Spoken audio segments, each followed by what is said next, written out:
Hey, stay right there. It's Alex Mondosian, and I have no idea where you're hanging out from, but I'd like to find out. So right underneath, I want you to type in the city you're hanging out from and your full name. So I'm Alex Mondosian. I'm hanging out from San Rafael, California.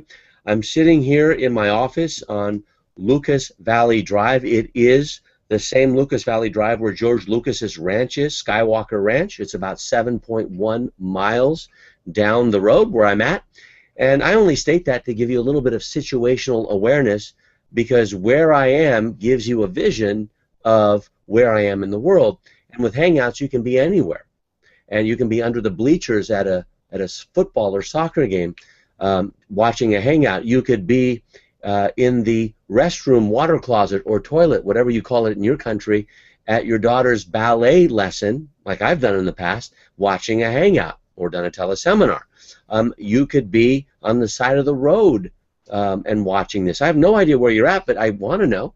So please type in down below wherever it is that you're watching us. You may be watching us on the Marketing Online app, the MOL app. You may be watching us at marketingonline.com/event on Google+. You could watch us on Facebook, watchonfb.com. Or perhaps we have a widget that's out there called the VidNook. You may be watching us there. We're in hundreds of different places. It's not just Google+. You could be on our YouTube channel at youtube.com/Alex Mondosian. Wherever you are, it really doesn't matter as much as it matters typing in where it is you're watching. MarketingOnlineHangout.com is another place, which is our own website, and that's how we started this. So this is a simulcast, and I'm very excited for this Hangout, not because I'm not excited at other Hangouts, but this is a very unusual Hangout.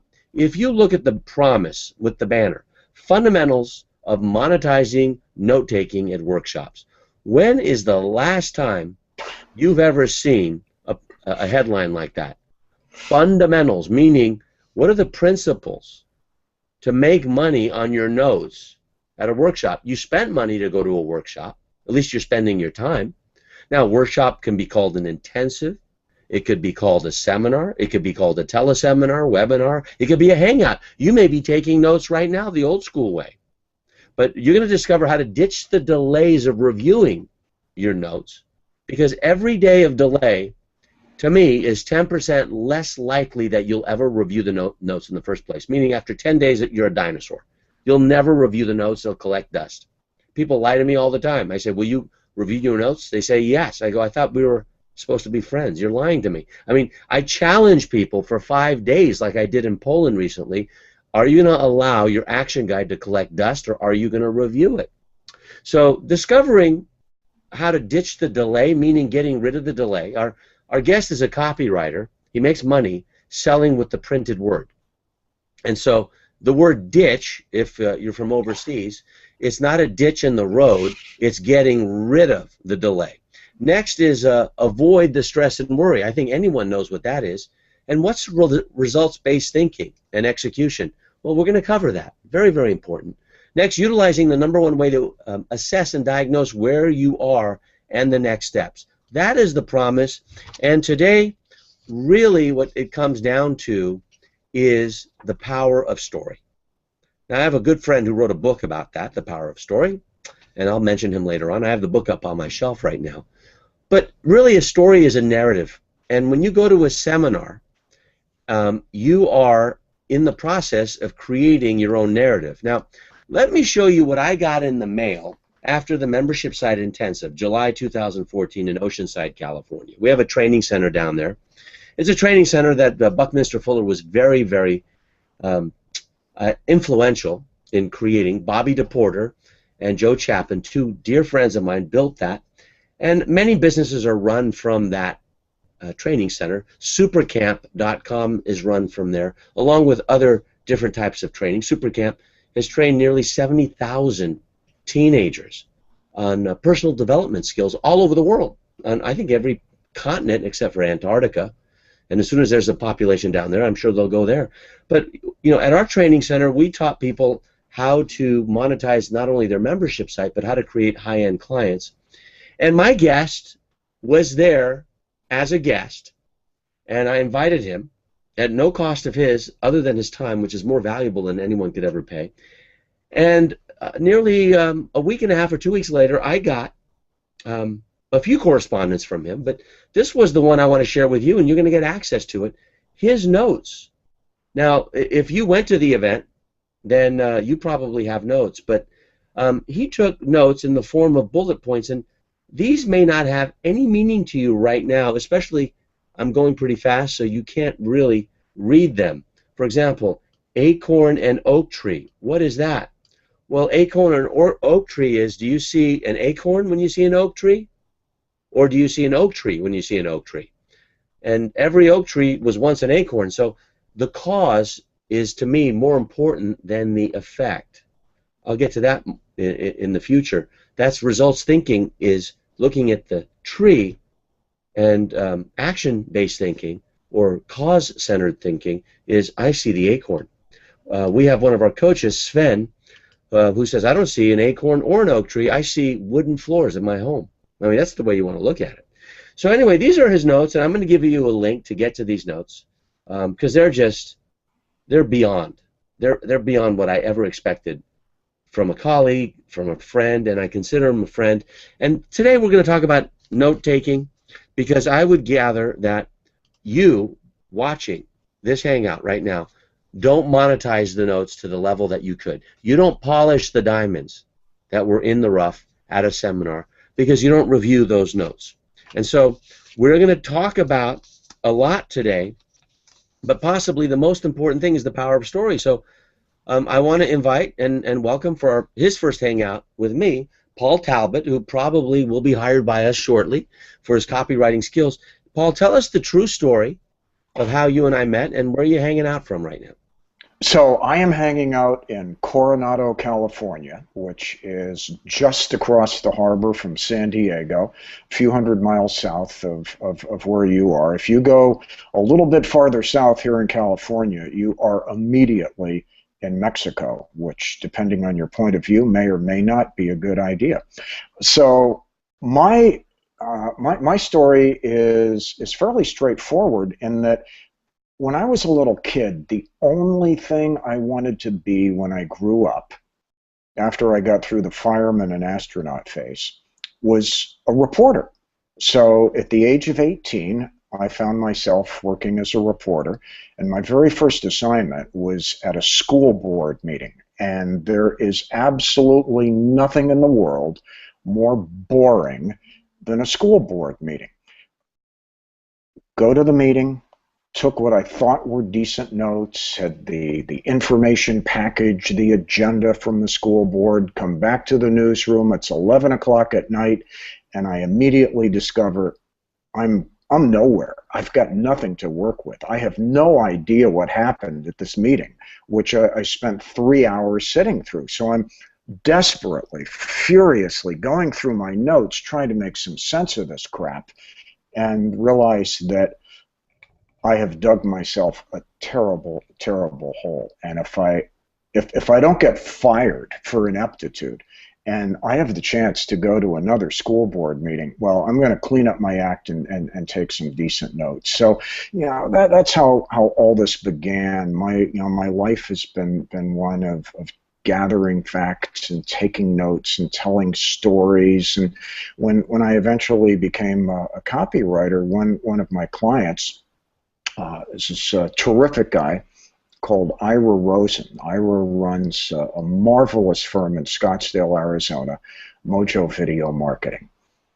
Ira is scheduled to make a presentation at an event in Las Vegas. I asked Ira, I've never seen you in action. I've never seen you up on the stage. Would it be okay if I tagged along? And I said, yeah, sure. And then I upped the ante. And as anyone in my position would do, I'd say, Ira, as you know, my business, the mother lode of my marketing is referral driven. So, if there's anybody at this event that you think would be a good fit that I should get to know, I'd sure appreciate an introduction. Which is how I met Alex. Well, and we met, I believe, in Colorado. What was it, at JV Alert, or was that another event? I don't recall, Paul. Do you remember? Yeah, it was in Las Vegas at an event called the American Sales Summit. It was a memorable event. Now I remember exactly where we Yeah, met. all those rooms blur together after a while They do. when you yeah. And they were very close together. By the way, Nancy Cordoba from Spain, welcome. You're hanging out from Spain. Julia and Ricardo from Savona, Italy. Virginia from Reno. Paul Sterling, welcome, Paul, from Boulder, Colorado. Continue to engage, folks. Let us know where you're from, and you will hear your name, and that is part of the narrative of a hangout. Now, the one thing that struck me about Paul, who's on the big screen right now, is I didn't know who he was. He was introduced to me by one of his clients. Who introduced us, Paul? Ira Rosen. Okay, I remember, now I remember Ira on stage, but now I remember that moment when he introduced me, and I said, why are you introducing me to your copywriter? That's kind of like introducing, God, I can't even give an example because I'll get some hate mail, but that's like introducing someone who is very, very important to you, the copywriter, a family member, to the enemy, to someone who would steal that person away, because the copywriter usually is the monetization engine of a company. My heroes in copywriting include Gary Bensavenga, who'd been my mentor for many, many years. He's doing copywriting longer than I've been alive. He was originally with the old copywriting schools of the John Caples and Madison Avenue and David Ogilvy and many, many other champions and legends of ad men that they now have movies about on A&E Network. I've also felt that Eugene Schwartz, if you've never heard of him, you can look him up online. He was from Butte, Montana, but talk about a gem. He helped create what Marty Edelston built into an empire of making $2 million per employee for boardroom reports. I mean, he had the highest revenue per employee, Marty did. And you know, what Eugene Schwartz taught me is take the recordings of the top salespeople on any team, and 80% of the copy is already written. Make sure you take some time so it feels like you're doing something to the client, and then charge the client a lot of money by editing and rewriting what you heard. Well, copywriters are the rainmakers in business. I don't care if you're a CEO, CFO, COO, CMO, see you later-o. I don't care where you are. The copywriter is the guy or gal. And I've been very blessed to know some good ones. What was different about Paul was his level of generosity. And so what he did is I talked about Buckminster Fuller at the event, and he had blogged about Bucky soon after, and he sent me the actual post in a mail, in a physical mail envelope, you know, snail mail, stuff that people don't do anymore. And then he sent me something else. He didn't have my email address, he had my address. And then I invited him to the event. I invited him at that event to Membership Site Intensive. And what he sent me afterward were his notes from the intensive, and he's a bit, I think it would be fair to say he's a bit introverted. He's not used to jumping up and saying yes. He's not used to giving high fives to people. So I took him beyond his comfort zone, but very politely he sat through all of it. And the notes that he wrote, he sent to me, is your gift today just for watching. We're not selling anything today. In fact, most times we don't sell a thing. What I like to do is sell you on yourself, that you are not as good as you think you are. You're better. And let's start with your notes that you take at an event. So, you know, why MSI? Paul, why did you go to Membership Site Intensive? I think you knew of me, but to physically go to an event, you know, now, again, I'm grateful to Ira, because it's kind of like, you know, it's like introducing your son to someone who's going to corrupt him, you know, and he's introducing me to his sanctum sanctorium, and you know, I may steal you as a, you know, as a copywriter, and that leaves less time for Ira. So for him to do that is extremely generous. It's just very, very not, you know, marketing like what I'm used to. So you can speak to that if you like first, but you know, why did you go to MSI in the first place? So I suppose the big motivation was curiosity. I'm a very curious guy. A couple of my clients have membership sites, and I write this content for them, but I don't have as good a grasp of the overall context in which that content lives in a membership site as perhaps I should. So I figured, it's a terrific chance for me to learn about what a membership site is all about, and the mechanics behind it, and the structure and the strategy and all of those things that are vital to a business.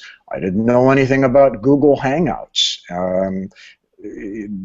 So I figured, I'm going to take the attitude of a student here, which is really what you really need to do is, as Og Mandino says, when you take the attitude of a student, you never want to be too big to ask questions, and you never want to know too much that gets in the way of learning something new. So that's what motivated me to go to the event, along with the fact that someday, like all the other terrific copywriters, the guys that Alex has mentioned, Caples and Bensavenga and Schwartz, all the giants have written their own books and have created their own content. And if John Caples was with us today, he's been dead, what, Alex, for 40 years now or so. If Caples was around, he'd probably have a membership site of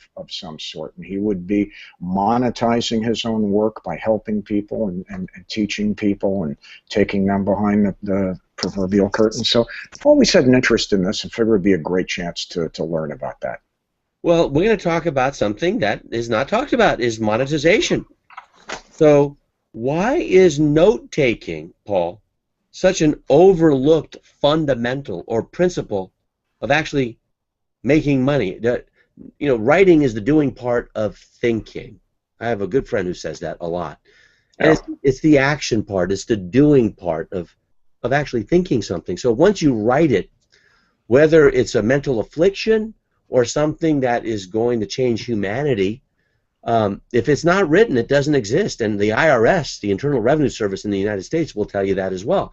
If the cost that you just mentioned in your return, in your tax return, is not written down somewhere, if you don't have records of it, it does not exist. I'm sorry. So I look at life the same way. If it's worth living, it's worth writing about. So how can you monetize notes? You go to an event.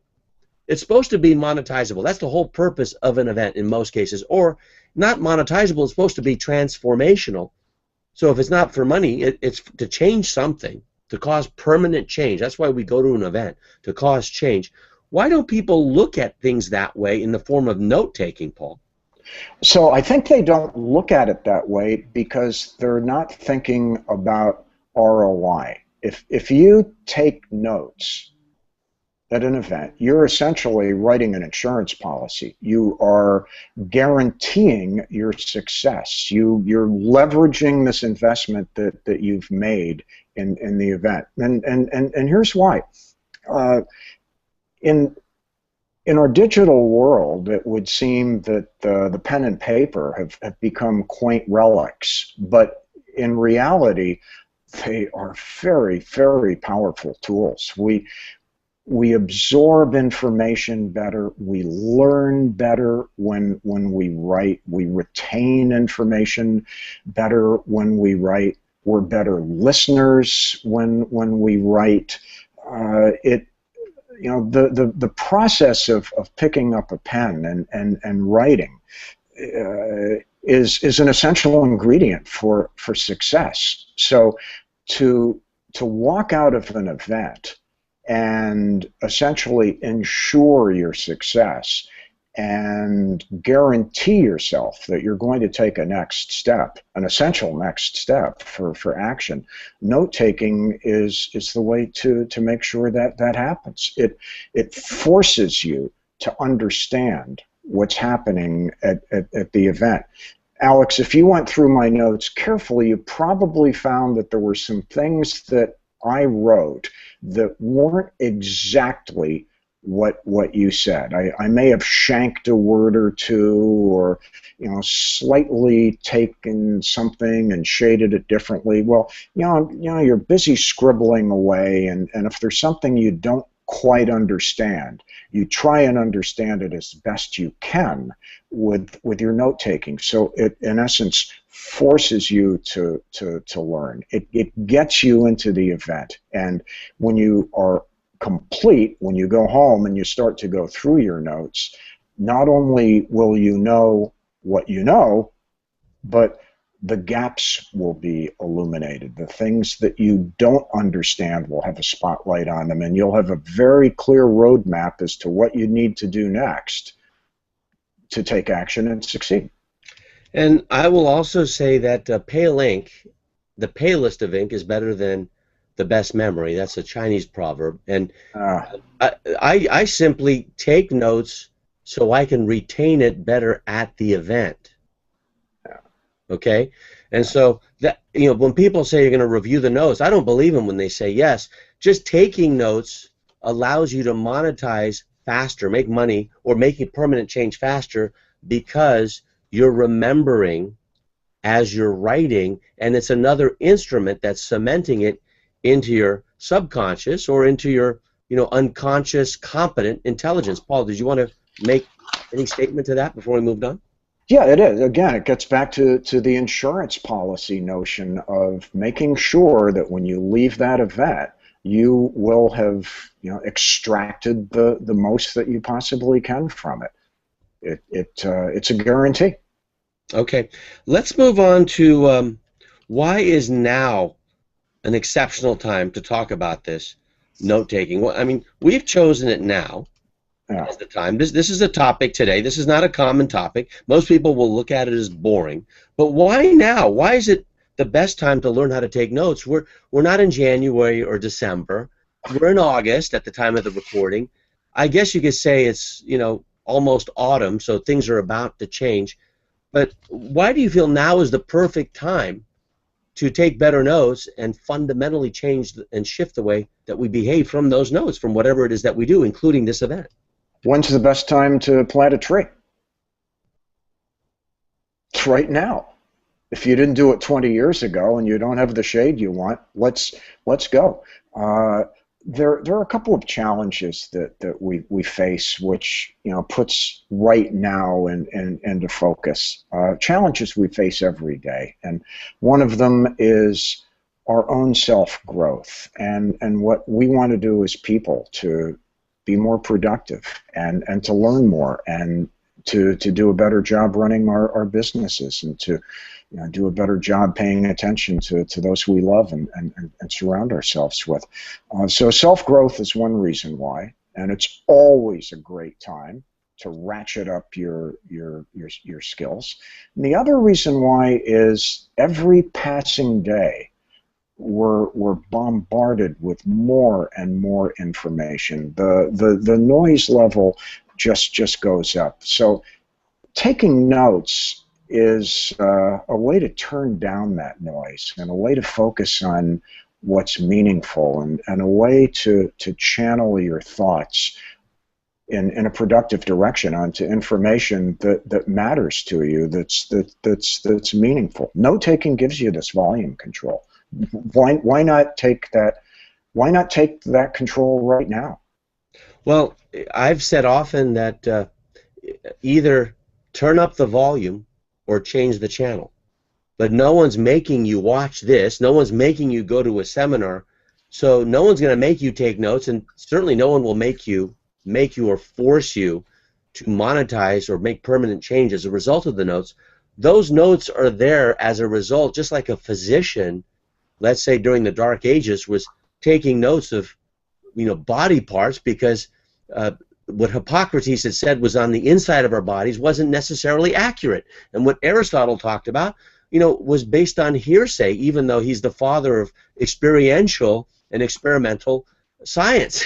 It took Galileo 2 cannonballs, one twice as heavy as the other, in the 1600s, dropping it from the Leaning Tower of Pisa, climbing up all 294 steps, finding out that both cannonballs dropped at the same rate to see that Aristotle was wrong. something that's twice as heavy does not fall twice as fast. Well, in taking notes after that day, that changed science, and the scientific method was born. Well, taking notes about the human body and taking sketches of what's on the inside wasn't done. It was unheard of because the spiritual practices at the time forbade it. But after time, science took over and people started taking notes that this is what the intestines look like, and everything we know today about anatomy is common, but it was a result of not memory or oral tradition, but it was note-taking. Now, I have note here that Peter Kane is on this hangout. Peter, welcome. You are from Atlanta, which I will be there the second week of September, and he said, home of David Asarnow. So I know David very well, and whether it's Asarnow or Asarnow, I know it's David A. And Edward Phillip from Long Beach, California, welcome. And I have a little note to myself. Sue, you're doing great because we have Susie. Sue, I'm going to put you on the big screen. Go ahead and smile. Sue is the engagement manager and producer for this event, so she's dropping little notes to me, and they're like, they're almost like love notes from the readership and viewership. Dion from Burbank, welcome. Deborah Bishop watching at marketingonlinehangout.com, and Wilbert Hinkle from Las Vegas, Nevada. So welcome all of you. Wherever you're watching, just type in the city and where you're watching from. Now, let's go to your definition, Paul. I'm not interested in my definition. What is note-taking? Taking note. What is that by definition? By definition, note-taking is making love. It's passionate. It's intimate.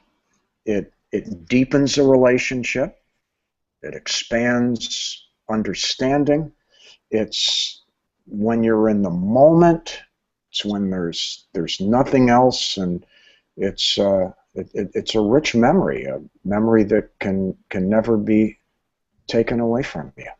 Well, there are steps to taking notes, and what goes on in here before what comes out of here is huge, and it can make a huge impact. So I don't think we're ever taught how to take notes. I know that I was taught how to type in school, but I wasn't taught how to think.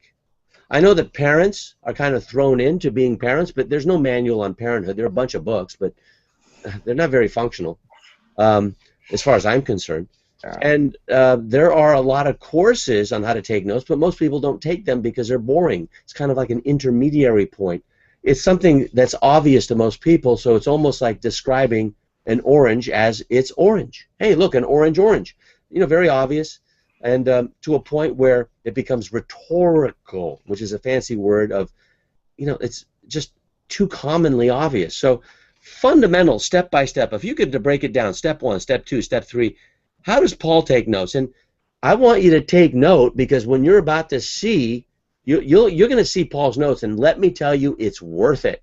You saw a glimpse of it. Let me go through some of the notes. I'm going to give you the domain of where to get Paul's notes. I'm going to show it to you now just to tease you a bit, and then we're going to take you there. All right? So here's the screen for Paul's notes. Now, you don't have to have been at the event. Many of you were there, but you don't have to have been there to get access to this. In fact, what I want you to look at is not the content. That's not nearly as important as the context. Big ideas come from lots of silly ideas. Co-opetition. Well, what does this mean, Paul? Well, I don't know. I could Google it and find out what Google or Wikipedia has to say. There is no line item in the corporate budget for database beyond goodwill. That's something I talked about, but these are little tidbits that Paul knows. It's like his shorthand. So take us through step by step. What's note-taking for you? Step 1 is attitude. You need to start with the attitude that if you take notes, you win. If you don't take notes, you lose, and you lose by shortchanging yourself. You essentially leave something on the table that could be yours. Step 2, turn this into a game. Have some fun with it. Compete. Compete against yourself. Compete against everybody else in the room. See if you can be the guy who walks out of that room with a better understanding of all the great information that's been presented than anybody else. Step 3, go in with great tools. This is a Pilot Precise V5 pen. I buy them by the box. You might like something else, but don't settle for the cruddy little 10-cent pen that the hotel gives you. You know, bring in a writing implement that you love. Don't settle for the hold on a sec, let me grab this. Don't settle for the little notepads. Bring something that you like to write with. I have this fondness for these focus notes, and it's a legal pad, and it's arranged in pretty little graphs and lines and whatever. But you know, go in with the right tools that are going to let you win. Number 4, don't worry about writing everything down. That's not what this is about, because a lot of what you're going to hear, quite frankly, isn't that important. And if you play the game to write everything down, you're missing out on the big themes, the big messages, and that's what you want to make sure that you capture when you're writing these notes. Great tactic. Listen for themes and listen for a specific instruction. One of the things that Alex said at Membership Insight Intensive was you start with a number, not a product. 8 words. But in those 8 words, Alex opened up a Pandora's box of business strategy and wealth creation and essential step-by-step information in 8 words. So if you write those 8 words down, when you go home and you review your notes and you see them and you're struggling to try and execute and implement, you'll be thrown a lifeline, and you'll know what to do, and you'll push whatever you're working on that could be a distraction aside, and you'll go back to what Alex told you to do, which was to start with a number and not a product. Listen for structure. When I covered school board meetings and when I interviewed people and when I was a reporter, there was often no structure. People would sling out great information at unexpected times. Well, when you go to a seminar, things tend to be very structured, and this makes it easy for you because you can essentially follow an outline, and very, very quickly you'll understand how the presenter is parceling out his or her information, and it makes it easier to follow along. It's as if the presenter is taking notes for you, and all you need to do is march in a bit of a mental lockstep with the presenter. Turn anecdotes into 2 or 3 words. Alex was telling a story about his dancing adventers. It was at the Marriott at LAX. It was the Westin. Thank you for bringing that up. Yeah. Oh well, we can get into that in more detail if need be. But it was a great story. I wanted to make sure I remembered it, so I wrote down the words Alex dance LAX. That's all you need. You can get back to that later. So the fundamentals of note taking are not difficult, and perhaps the attitude is the most important thing, and perceiving the note taking not as drudgery, but as a great way to extract every possible benefit from the event you attend. That's well said. Now, this is a cross pen. Yeah. I graduated from Mount Blanc because I think they're wonderful instruments, but I lose my pens, and so losing $1,000 instrument, not once, not twice, but 3 times or more, is debilitating for my ego, and not very good for my wallet. So this was, I don't know in American dollars how much it was, but I think it was about $40. So I've graduated to cross, and I got this in Poland, in Warsaw, and it's a really cool pen. I love pens, like watches. I have this affinity For pens, I would spend my entire, I would spend my life savings on pens. I love them. I don't know why. Now, this is the tool I use. This is the actual journal from MetaMind, from Eben Pagan's event that I'm still, writing in. And I like a journal because I like to keep the pages together, and then I put it on the shelf. And then what I do is I review my notes when I go to Pete's Coffee, which is a place where I get my cafe lattes in the morning.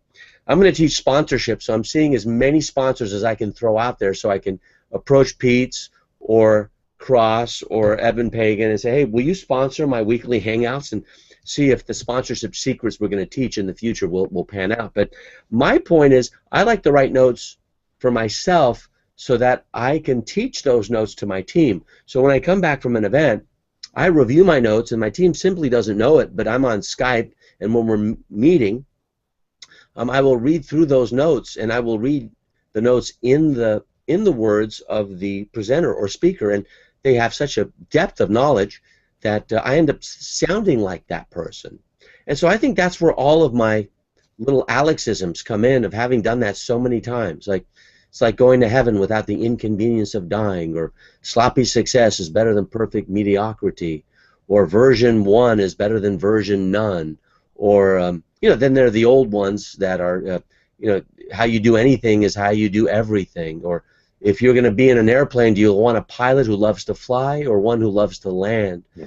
Or it's the early bird may get the worm, but it's the second mouse that gets the cheese.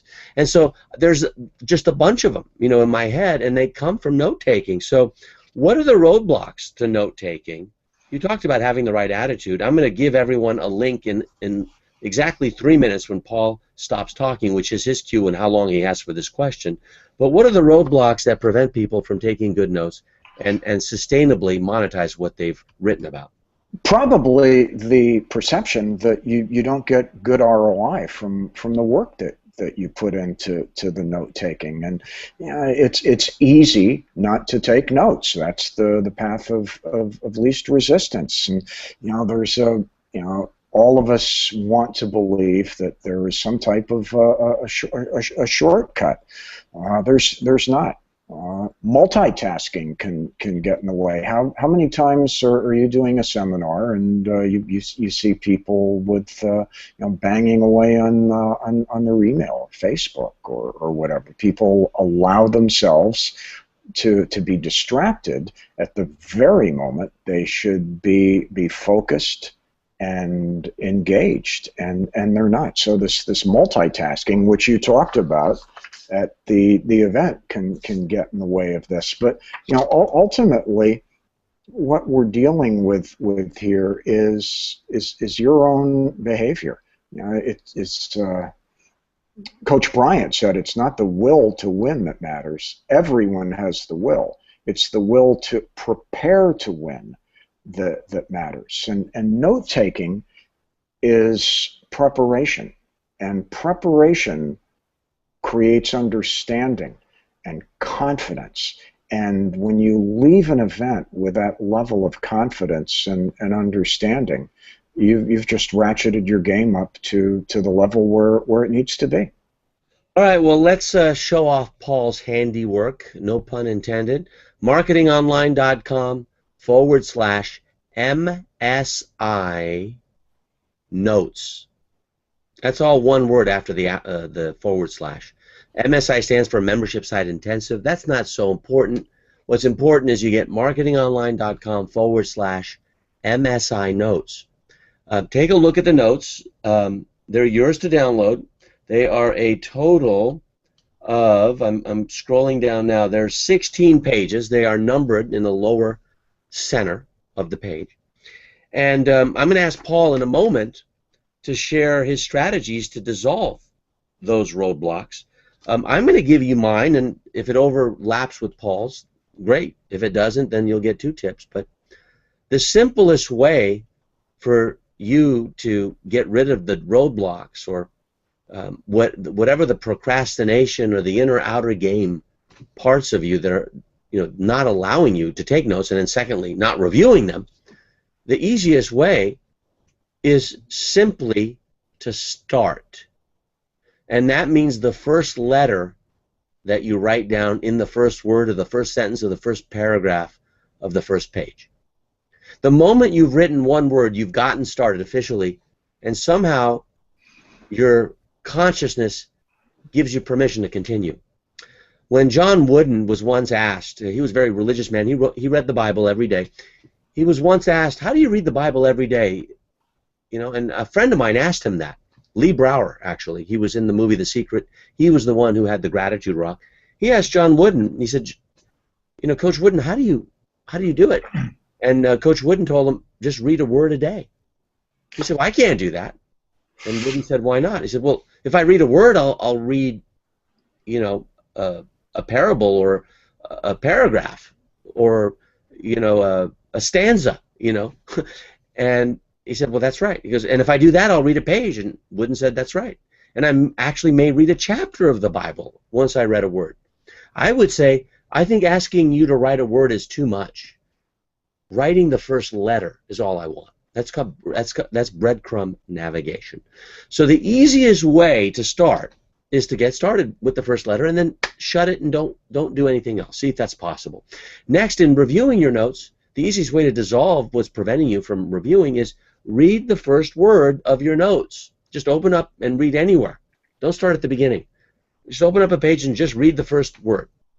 And by now you have it printed and listed for you so you can go out and get Paul's notes. But wherever you are right now, whether it's at marketingonlinehangout.com or at our Google Plus page or Facebook page, or if you're on the app, if you're on the Marketing Online app, which the majority of all people watching are now watching on the app. I'm so excited.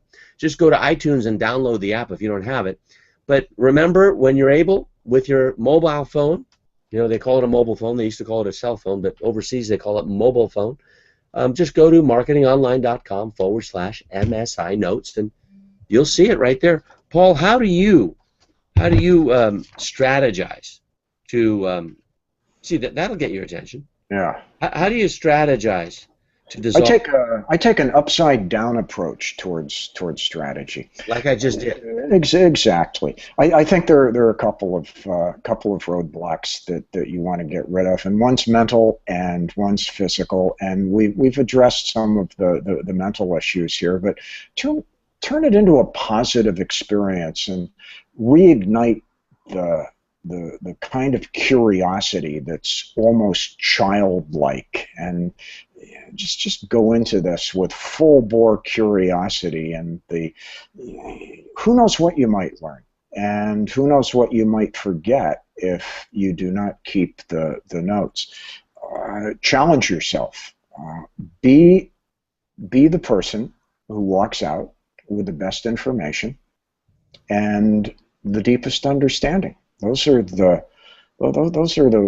mental roadblocks that can get in the way. And the physical one is, you know, why not sit in the front row? Why not look the speaker in the eye? Refuse to lose the speaker's train of thought. Listen hard. Be an active listener. And recognize that what you're doing is hard work. Listening's not easy, but note-taking facilitates and simplifies this very, very difficult process of listening. Do those three things, and your notes will become increasingly valuable in an unbelievably short amount of time. In a moment, we're going to invite you into this hangout, so look out for the link that Sue Susie will be giving you. If you're not on our Google Plus page, then it'll be difficult for you to come in, but you can still hear it. And if you're on your iPhone or tablet, you won't be able to come in because the browser doesn't allow you to do that, but we welcome you to come in. The next question is preventing delays for the purpose of notes is note reviews. So what prevents us from delaying? The delay is there. Ditching the delays was the promise. How do we ditch or prevent the delay from happening? Yeah. If we believe that we have valuable notes, we are going to lunge for them. We're going to, we can't get to those notes quickly enough. So, take good notes, recognize the importance of the notes, create value for them, and you will soon learn that they're important and they play a critical role in your success. Type them up right away, right after you've taken the handwritten notes at the event. Do it immediately while it's fresh. At Alex's event, I would duck over to the Starbucks in Oceanside and take my handwritten notes and start to bang them into a Word doc and do this right away while it's still fresh in your mind, and while you can add any necessary context to them that are helpful. This proves to you that there's value in your notes. It validates their worth. It makes them worthwhile. They're no longer something that might be nice to do someday, but they become an essential, valuable business asset that you need to pay attention to and go back to them as needed. And in my case, I've gone back to the MSI notes as I bang away on working on my membership site, because I know I'm going to find something there that's going to be helpful. So you know, if that is not how you work and you want to take a different approach, schedule a note review on your calendar. Award your notes the importance that they deserve by making an appointment to spend some time with them. Very good. And we call that, what Dan Sullivan calls it, a buffer day. I call it a day to unplug and just review the hard work you've done for the 2 days, 3 days, 1 day, 5 days of notes that you've taken, and you can reenact and relive that event that you went to. Or maybe it's 45 minutes, such as this hangout. We're going to give you a link to come into this hangout so you can ask Paul, or you can ask me any question that you want regarding note-taking or anything else that may come to mind. And please do that now, Sue. We have covered the power of story, and we've given you a few true stories of not only how we met, but the narrative of why note-taking is so fundamentally important. Why did Paul go to Membership Site Intensive? Well, I invited him, but secondarily, he had a need. He wanted to learn more about membership sites. That was the promise, and the surprise was how to attract high-end clients. His page 16 on his notes will go over some of the questions I went over that has generated literally hundreds of thousands of dollars with the Q&A piece of a strategy session I do with potentially high-end clients. Note-taking monetization, it's really acting upon what you've done with your note-taking, and you can go back to the replay. Why is now the best time? Well, Paul said, why plant a tree now? You know, be the change you want to see in the world, Mahatma Gandhi said. Mahatma Gandhi also said, my life is my message. So you want to see my message? Just look at me. And I think someone who would not be ashamed to say that is His Holiness the Dalai Lama. I'm not always happy to say that, but most of the time I'm happy to say my life is my message. Why? What is note-taking by definition? And Paul gave you his definition of that. The fundamentals of note-taking and how to do it step by step. He gave you specific steps on how to do that. Go back to the replay. No need to do other than, this is a quick note, a recap. We call it the review rampage. Roadblocks of note-taking. It's really a roadblock in attitude more than anything else. And strategies for note-taking. I gave you my strategies and Paul gave you his. And then how to prevent those delays, how to ditch the delays for reviewing your notes. Set an appointment with yourself called critical review time. Critical review time is set before you even go to the event. Critical review time should not be the day after the event, but should be a few days after the event, so that you've let those experiences and bullet points in your consciousness marinate a bit, and then you can review them in your notes.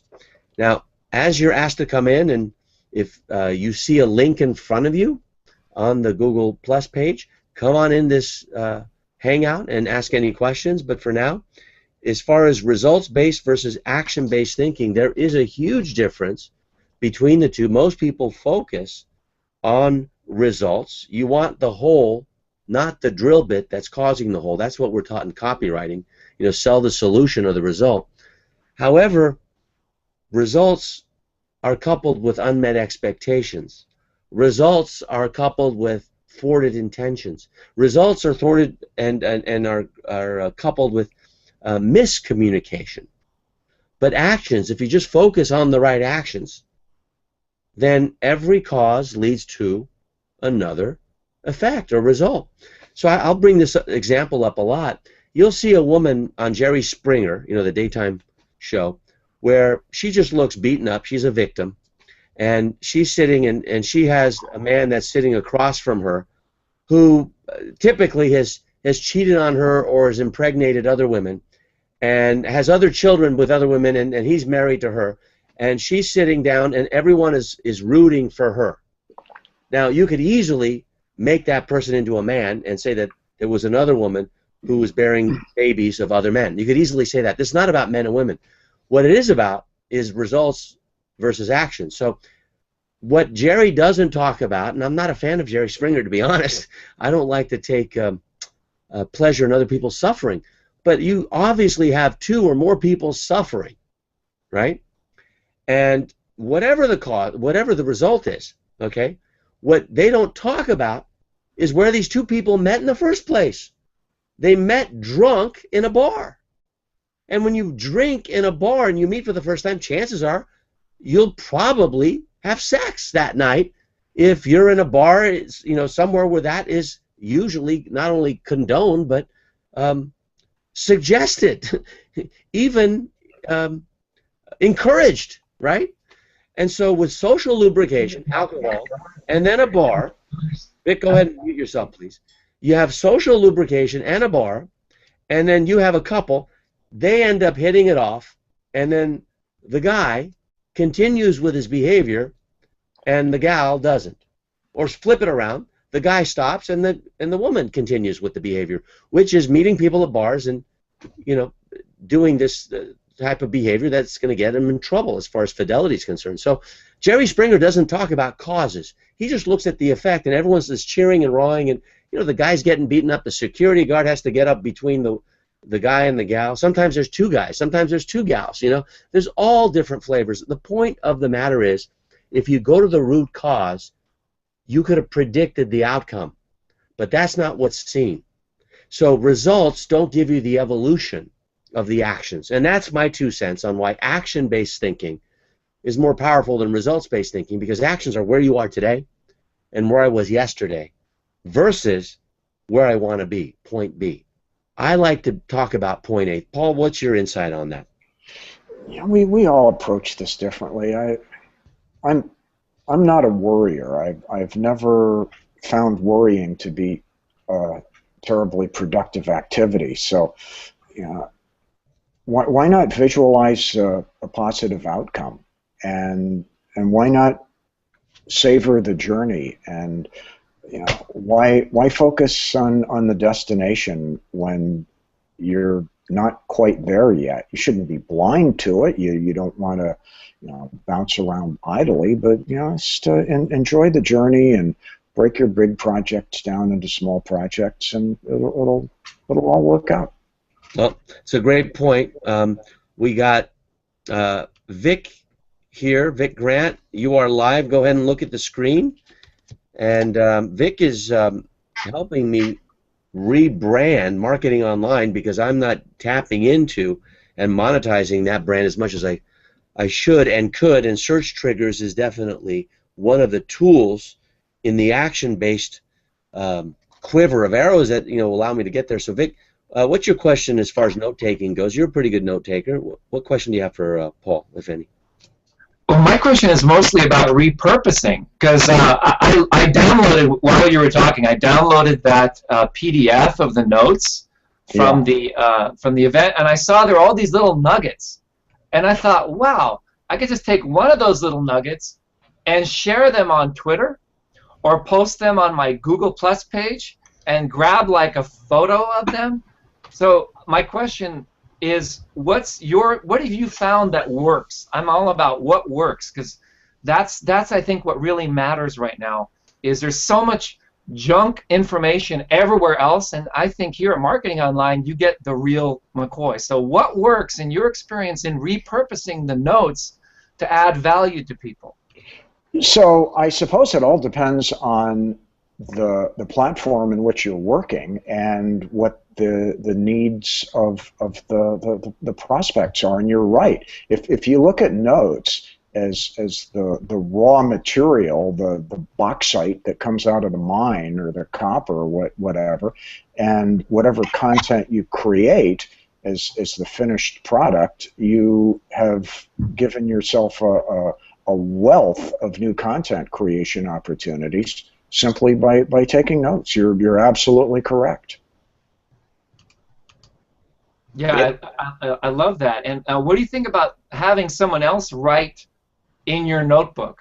Because to me, that's like, these are things that, like, it's better than an autograph. If you can get like an influential person who you admire, like Bob Proctor wrote "Keep Going" in my notebook, and every time I sort of feel like I'm in a lull, I go back to that page and I reflect, okay, that was a statement that I just wanted to keep. What do you think about that? Love it. Powerful. It's terrific. So it's taking notes and maybe having others take notes with you. And I don't know, I love it. I love your presentation. I really enjoyed it. Thank you. Well, thank you. All right, good job. I'm glad you guys met up. And Pete, I'm going to go to you. I'm assuming you can hear me. Look at the video so we can see you. And we got the fan in the background, video bombing your background, but that's okay by me. What's your question, buddy?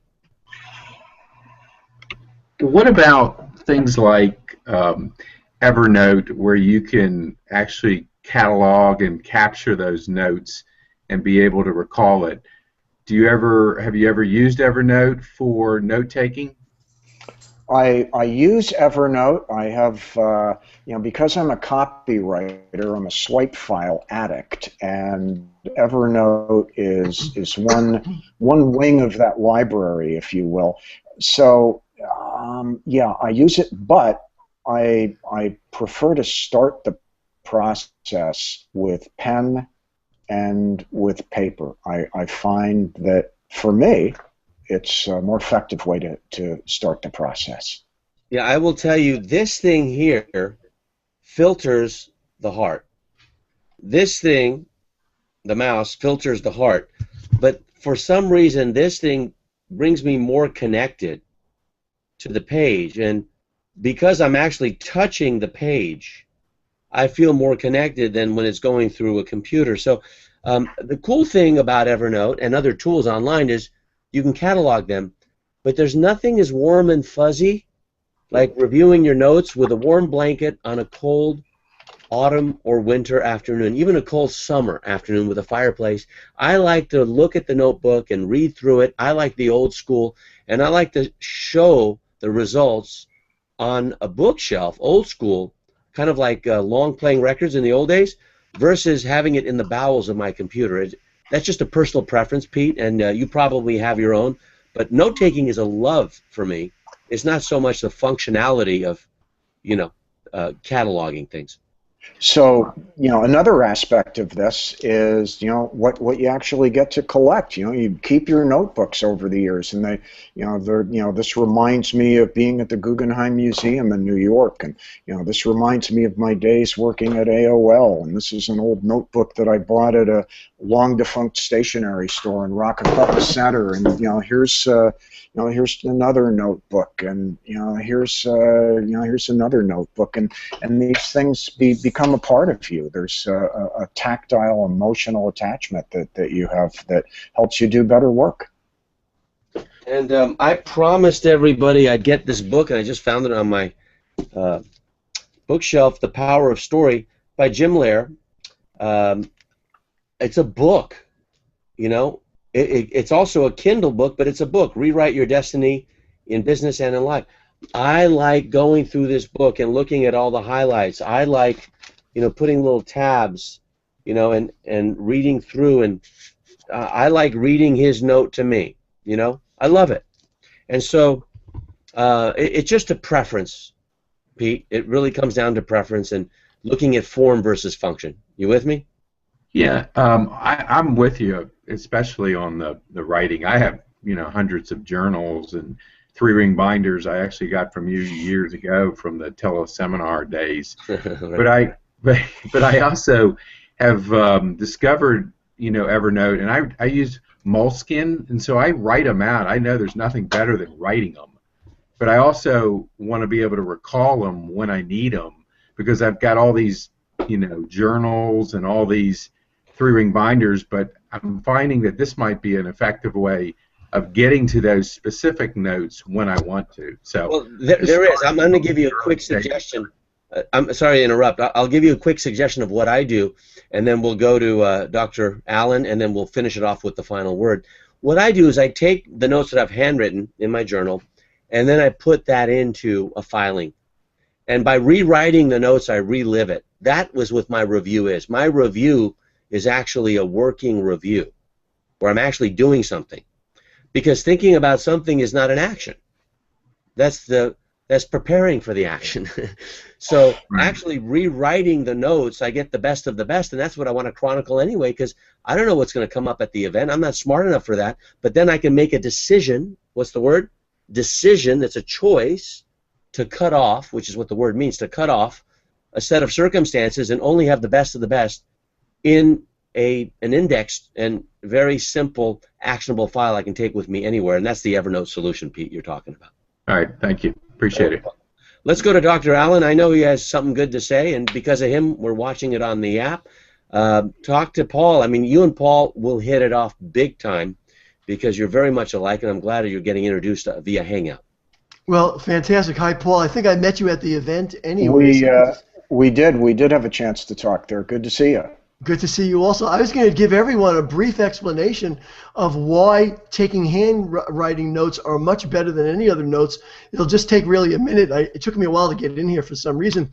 But the way the brain is wired, when you move your hand, it actually stimulates a neurological pathway that activates the part of your brain where the learning centers go on. That's why, they say you see, if you rather than have kids sitting in chairs in class, it's good to let them get up and move around.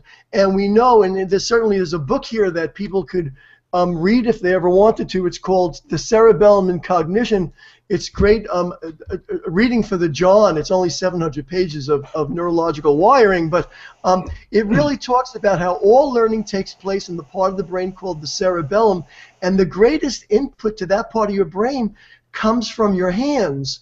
And if you go online and do a search for the word homunculus, and look that up, you'll see it has a picture of how much brain tissue is allotted for each part of your body, and you see these giant hands in the brain in that diagram showing you how much more input gets into your brain when you literally do this kind of motion. And one more little bit of trivia for you is, and you could look this up also so you know I'm not making this stuff up, that one of the reasons that orchestral leaders live longer than anybody else in society to a very ripe old age and still keep all their cognition is because they use their hands to conduct the orchestra, firing those parts of the brain. So a little trivia, a little information, I hope it helped. Well, that's why I have a conductor stand anytime I'm training, because I want to be an orchestral leader. So I'm glad we have that piece of trivia. We're going to go to the final word right now, so let's go final word for this hangout. Vic, you're up first. Look straight in the camera. Give it to me. The hand. The hand. Okay, hands. Good. That's one word. Sue, I'm going to come to you in a little bit. Ricardo, you're up from Savona. Welcome. What's the final word? Message. Message. Nice. Pete, final word. Record. Record. Nice. Dr. Allen, final word. I have to go with cognition. Cognition. Nice. We put a little science into it. Sue, congratulations. Great engagement today. I hope you're having fun. What's the final word? Oh, having a great time. Final word is curiosity. Nice. Thank you. Paul, what's the final word? Oh, Sue, you scoundrel. Sorry, Paul. Yeah, I'm going to go with childlike curiosity if I could. We don't know what we don't know. Yeah, that's an adjective with a great hook. Curiosity is all about a hook, very neutral. My word is one word. If you haven't looked it up, sometimes it's displayed as two, but note-taking. And I'm going to use that word today not only as a noun, not only as an adjective, which if you think about it can be an adjective, but it's a verb. And so if you live into it as a verb, then I think it is life-changing permanently.